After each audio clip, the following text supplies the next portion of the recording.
At 11:30 a.m. on July 25, 1944, Captain Matt Urban limped down a dirt road outside Saint-Lô, France, watching his company pinned behind two burning Sherman tanks, taking casualties from German machine guns dug into the hedgerows 200 yards ahead. 24 years old, 6 months in Normandy, leg wound from a 37mm tank round 6 weeks earlier.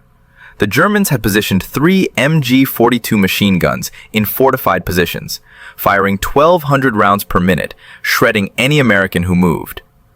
Urban had checked himself out of a hospital in England 3 days earlier. The doctors told him his left leg needed another month. He walked with a makeshift cane, but he'd read in a newspaper that his company had suffered devastating losses in the hedgerow fighting. 70% casualties in 2 weeks. Most of his original platoon leaders were dead. The replacement officers lasted an average of 4 days. The 2nd Battalion, 60th Infantry Regiment, had jumped off at 1100 hours that morning in Operation Cobra, the breakout from Normandy. Urban arrived at the command post 30 minutes late. His company was already engaged, already bleeding. He found them stuck. 2 Shermans destroyed in the first 10 minutes. Crews burned alive. A 3rd Sherman sat intact 50 yards forward, turret facing the German positions, engine running. But no tank commander, no gunner. The crew had been killed trying to reach it. Lieutenant Morrison had tried to mount the tank. A burst from an MG-42 cut him down 20 feet from the hull. Sergeant Davies tried next. He made it to the tank's side before a second burst dropped him. Both men died in the open ground between the American line and the Sherman. Urban watched this from a hedgerow. His leg throbbed. 6 weeks ago, a German tank had spotted him with a bazooka near Orgland. The 37mm round tore through his calf. Medics carried him out on a stretcher while he physically fought them, trying to stay with his men. The battalion surgeon finally sedated him and put him on a ship to England. He'd spent 4 weeks in a hospital bed reading reports. His battalion was getting slaughtered in the bocage. The hedgerows of Normandy were killing fields. Thick earthen walls topped with vegetation, creating a maze of small fields. Defenders could hide in the hedgerows and ambush attackers in the open. Sherman tanks couldn't see over the walls. German Panzerfaust teams waited in ambush. American infantry advanced into pre-sighted kill zones. The Germans called Urban something. He'd heard it from prisoners. Der Geist. The Ghost. He'd been wounded 4 times before Normandy, Tunisia, Sicily, twice in France. Each time, he came back. Each time, the Germans thought they'd killed him. Each time, he reappeared. Now his company was dying. Again. The Sherman sat there, 50 yards forward, engine idling, Browning .50 caliber machine gun loaded and ready. Nobody alive to fire it. The German positions were less than 200 yards away. A .50 cal could tear through the hedgerow, could suppress the MG-42 nests, could break the stalemate, but getting to the tank meant crossing 50 yards of open ground under fire from 3 machine guns. If you want to see whether Urban's decision to mount that tank saved his battalion, please hit that like button. It helps us share more stories like this. Subscribe if you haven't already. Back to Urban. Urban stared at the Sherman. His battalion commander, Major Wolfe, was watching from the command post through binoculars.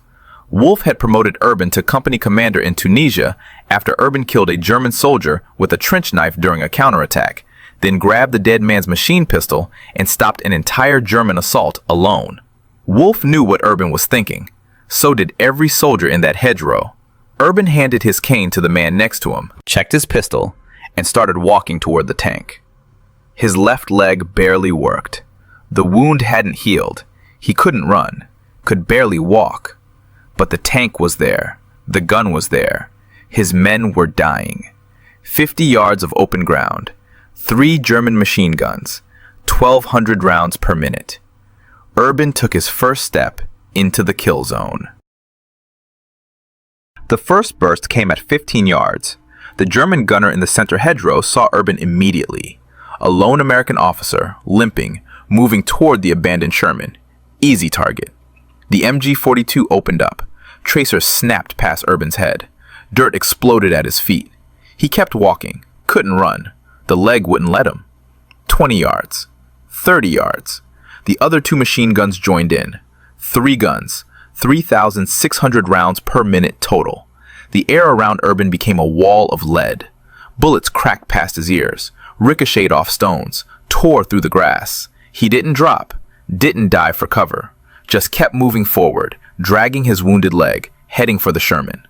The Americans in the hedgerow watched. Nobody breathed, nobody moved. They'd just seen 2 men die trying to reach that tank. Now their company commander, barely able to walk, was doing the same thing, in full view of 3 German machine guns. 40 yards. Urban's left leg buckled. The wound reopened. Blood soaked through his trousers. He caught himself, kept moving. The Sherman was right there. 20 feet. 15 feet. Bullets pinged off the tank's armor. 1 round hit the turret inches from where Urban would need to climb. 10 feet. He reached the hull, grabbed the front fender with both hands, pulled himself up. The tank was an M4 Sherman, 9 feet tall. The turret hatch was open. The .50 caliber Browning machine gun was mounted on top, exposed to enemy fire. To reach it, Urban had to climb onto the hull, then onto the turret, all while 3 machine guns concentrated fire on him. He got his good leg onto the track, pulled. His wounded leg screamed. Didn't matter. He hauled himself up onto the sloped front armor. Bullets hammered the metal around him. The sound was deafening. He kept climbing, got to the turret, grabbed the .50 cal's mount. 1 more pull, he was up, standing on top of the turret, completely exposed. The entire German position could see him now. Urban grabbed the Browning's charging handle, pulled it back. The gun was already loaded, 500 rounds in the ammunition box. He swung the barrel toward the center hedgerow, gripped the butterfly trigger, and opened fire. The .50 caliber Browning M2 fired at 550 rounds per minute. Each round was half an inch wide. Each round weighed 2 ounces. At 200 yards, a .50 cal could punch through brick walls, through sandbags, through the earthen hedgerows the Germans were hiding behind. Urban walked his fire into the center position. The tracers showed him exactly where the rounds were going. He adjusted, fired again. The heavy bullets tore through the hedgerow, shredded the vegetation, hammered into the German position behind it. The MG-42 in the center went silent. He shifted left, found the second gun position, fired. The .50 cal chewed through the hedgerow. The second MG-42 stopped firing. The tank's driver, still inside the hull, heard the .50 cal firing above him, heard an American officer shouting directions. The driver had been frozen, alone, his entire crew dead. Now someone was on his tank. Someone was fighting back. He put the Sherman in gear. The tank lurched forward. Urban nearly fell off, caught himself on the gun mount. The Sherman was moving now, rolling toward the German positions.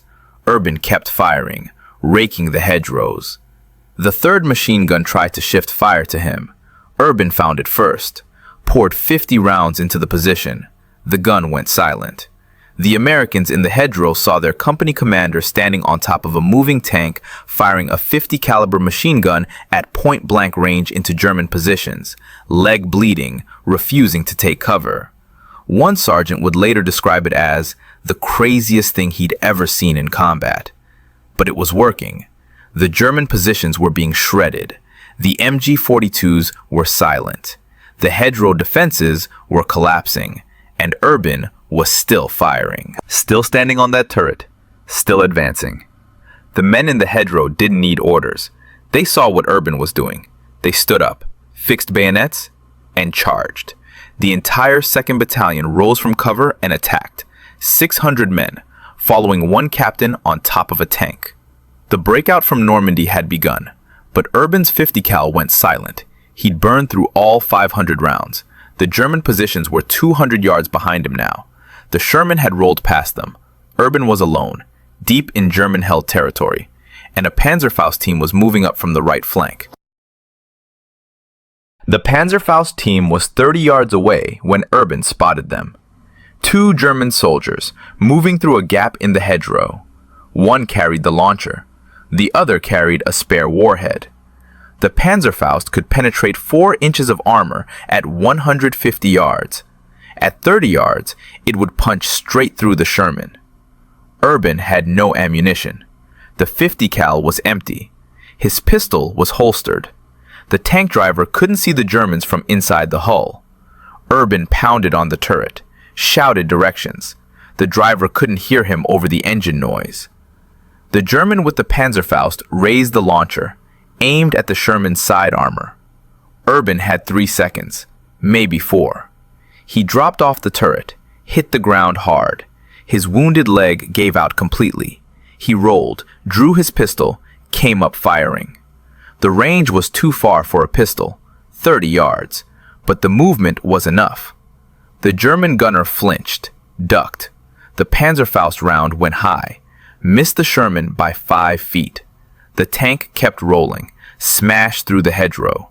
The German soldiers scattered. Urban limped back toward American lines. His company was already 200 yards past the original German positions.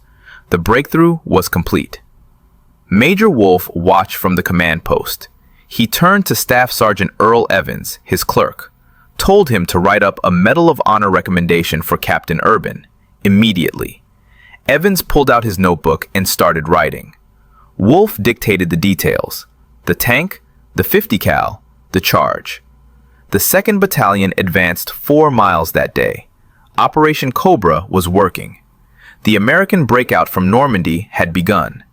Patton's Third Army would exploit the gap. The Germans were retreating. The hedgerow stalemate was broken. Urban refused medical evacuation. His leg wound had reopened completely. The battalion surgeon found him at 1600 hours, still with his company, still directing movement. The surgeon ordered him to the aid station. Urban refused, said his men needed him. The surgeon threatened to have him carried out. Urban said he'd shoot anyone who tried. The battalion advanced again the next day, and the day after that. Urban stayed with them, leg wound untreated, barely walking, but leading. August 2nd, 1944, 8 days after the tank incident. The 2nd Battalion was attacking German positions near Tessy-sur-Vire. Urban was moving with his lead platoon when German artillery found them. 88mm guns, high-velocity shells. The first round hit 20 yards to Urban's left. The second hit 10 yards to his right. The third round airburst directly overhead. Shrapnel tore through Urban's chest. Multiple fragments. One piece missed his heart by less than 2 inches. He went down. The platoon sergeant reached him first. Urban was bleeding from the chest. Breathing was difficult. The sergeant called for a medic. The medic arrived within 60 seconds, examined the wound, told Urban he needed immediate evacuation. Chest wound, possible lung damage, possible internal bleeding. Urban refused. The medic said he could die. Urban said he'd die with his company. The battalion surgeon arrived 20 minutes later, found Urban sitting against a hedgerow, holding a compress to his chest wound, directing his platoon's advance by hand signals. The surgeon examined him. 3 shrapnel fragments in the chest. 1 fragment lodged near the heart. 1 fragment had penetrated the lung. Urban was coughing blood. The surgeon gave Urban a direct order: evacuation, immediate, hospital, surgery. Urban refused the order. The surgeon said he could have Urban arrested. Urban said the Germans would probably kill him first, so the arrest wouldn't matter. They compromised. The surgeon bandaged the chest wound in the field, gave Urban morphine, left him with his company, but told him that if he collapsed, the medics would evacuate him whether he wanted it or not. Urban stayed. Led his company through 3 more days of fighting, the shrapnel fragments still in his chest, the lung wound untreated. Moving through pain that would have hospitalized most men. August 6, 1944, 4 days after the chest wound. The 2nd Battalion was attacking near Cherbourg when Major Wolfe was killed by German artillery fire. Direct hit on his command post. Wolfe died instantly. Staff Sergeant Evans was wounded in the same strike. The battalion executive officer was also killed. The division commander needed a new battalion commander, immediately. The 2nd Battalion was in the middle of an attack. Someone had to take command. Someone who knew the unit. Someone the men would follow. The division commander chose Urban, 24 years old, company commander for 3 months, wounded 6 times, shrapnel still in his chest, could barely walk, could barely breathe. Urban took command of the 2nd Battalion at 1800 hours on August 6th, 800 men. His promotion to major would come later. Right now, he had a battalion in combat and orders to advance into Belgium. But the shrapnel in his chest was moving. The lung wound was getting worse, and he just received intelligence that a full German panzer division was repositioning directly in his path. The Panzerfaust team was 30 yards away when Urban spotted them.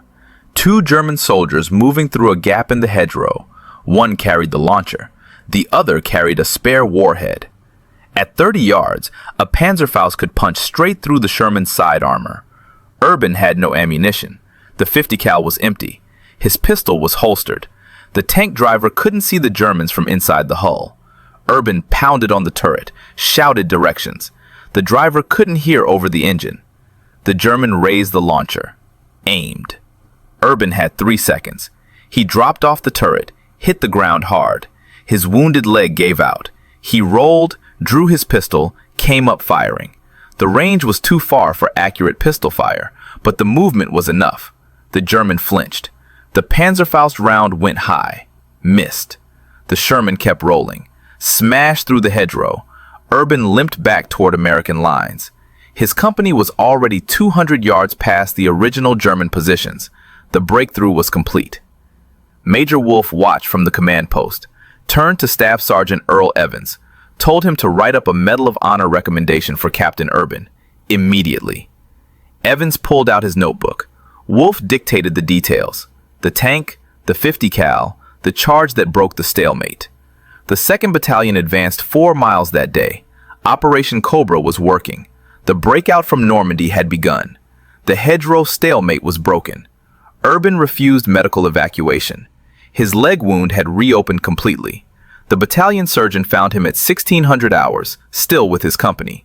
The surgeon ordered him to the aid station. Urban refused, said his men needed him. August 2nd, 1944, 8 days after the tank incident. The 2nd Battalion was attacking near Tessy-sur-Vire. Urban was moving with his lead platoon when German artillery found them. 88mm guns.